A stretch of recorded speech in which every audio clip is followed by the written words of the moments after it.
శత్రువులను ఎదుర్కొనే సర్వాంగ కవచమై యుద్ధమునకు సిద్ధ మనసు నిలుచుచున్నది.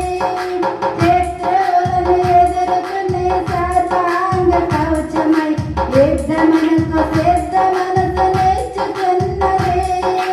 అపవాది వేయుచున్న అగ్ని బాణములను అపవాది వేయుచున్న అగ్ని బాణములను ఖడ్గములు అడ్డుకొని ఆపివేయుచున్నది.